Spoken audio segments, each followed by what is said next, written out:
ద్రాక్షారామ భీమేశ్వర స్వామి వారికి జై. ద్రాక్షారామ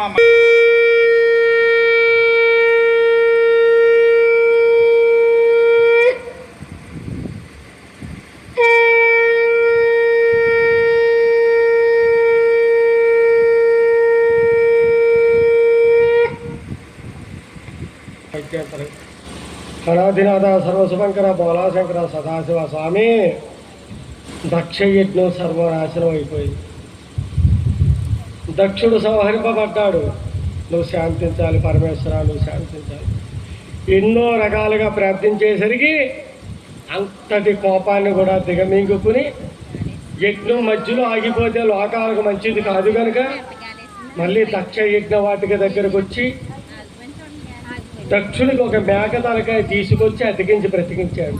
దక్షుడు పైకి లేచి శివుని పాదాల పైన పడి, పరమేశ్వర ఎంతటి దుర్మార్గుని నేను, ఎన్ని మాటలు దూషించానయ్యా, నేను అనరాని మాటలు అన్నాను కదా, నాలాంటి దుర్మార్గుని కూడా బ్రతికించావా పరమేశ్వర అని పాదాల మీద పడి ఎన్నో రకాలుగా వేడుకుంటే యజ్ఞం మధ్యలో ఆగిపోకూడదు, లోకాలకు మంచిది కాదని పునర్యజ్ఞాన్ని ప్రారంభించి శాసయజ్ఞాన్ని పూర్తి చెయ్యమని ఆజ్ఞాపించి సతీదేవి దేహం కింద పడి ఉంది. ఆ శరీరాన్ని తీసుకుని భుజం మీద పెట్టుకుని పిచ్చి వారిలా ఆ కొండ మీద నుంచి ఈ కొండ మీదకు పర్వతాల వెంట తిరుగుతున్నాడమ్మా. శివుడి కష్టాల్లో ఉంటే విష్ణుమూర్తి చూస్తూ ఊరుకోడు. విష్ణుమూర్తి కష్టాల్లో ఉంటే శివుడు వస్తాడు. ఇక్కడ పరమశివుడు కష్టాల్లో ఉన్నాడు కనుక విష్ణుమూర్తి బయలుదేరి ధనుర్బాణాలతో వెనక నుంచి కొడుతుంటే పరమశివుని భుజాలపైన ఉన్నటువంటి అమ్మవారి శరీరం ముక్కలుగా విడిపోయి 18 భాగాలుగా 18 ప్రదేశాల్లో పడితే అవే అష్టాదశ శక్తిపీఠాలుగా జగన్మాత. లంకాయాం శాంకరీదేవి, కామాక్షి, కంచికాపురి, పొద్దున్నే శృంగలాదేవి, సాముండే, కర్మంచబట్టిన అలంపురి, జోగులాంబ, శ్రీశైలే, భ్రమరాంబిక, కొల్లాపురి, మహాలక్ష్మి, మాహురియే యాక 18 ప్రదేశాల్లో పడితే 18 పీఠాలుగా అవతరించింది జగన్మాత.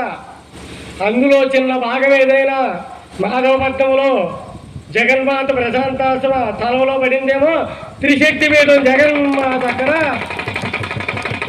ప్రతిష్ఠింపబడి ఎన్నో చోట్ల సత్సంగాలు స్థాపించి జగన్మాత అనుగ్రహాన్ని ప్రసాదిస్తుంది.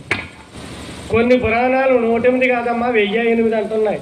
ఏమో అదే పడే సమయంలో ఎక్కడెక్కడో పడి సత్సంగాలు స్థాపించబడుతున్నాయి. అలాగే అరపత్తి సావరంలో కూడా ఈ ప్రదేశంలో కూడా ఏదైనా చిన్న భాగం పడిందేమో జగన్మాత 194వ శ్రీదేవి భాగవత ధ్యాన యజ్ఞాన్ని ఇక్కడ జరిపించుకుంటున్నాం మా పరమే. ఎప్పుడైతే అమ్మవారి జగన్మాత శరీర భాగాలు విడిపోయాయో పరమేశ్వరుడు వైరాగ్యంతో విరక్తితో తపస్సులో ఉండిపోయాడు, ఏం పట్టనట్టుగా. అప్పటికే ఒక రాక్షసుడు పుట్టున్నాడు, తపస్సు చేశాడు, భయంకరమైన తపస్సు. బ్రహ్మదేవుడు ప్రత్యక్షమయ్యాడు, ఏ వరం కావాలన్నాడు. ఎవడు వాడు? తారకాసురుడు.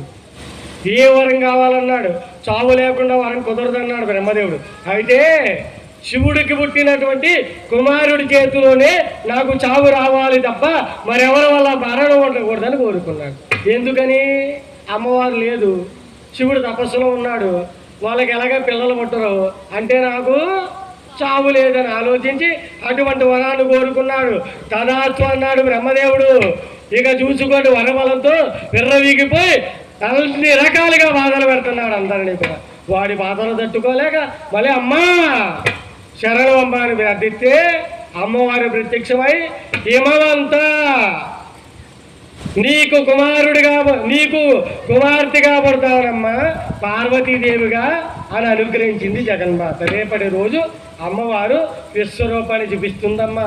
హిమవంతుడికి కుమార్తెగా పుడుతుందమ్మా.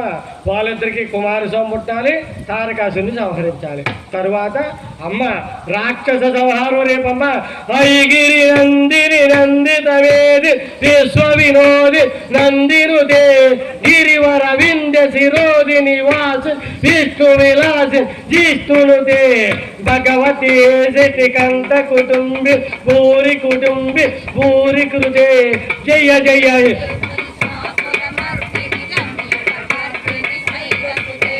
జై దుర్గా, జై జై దుర్గా.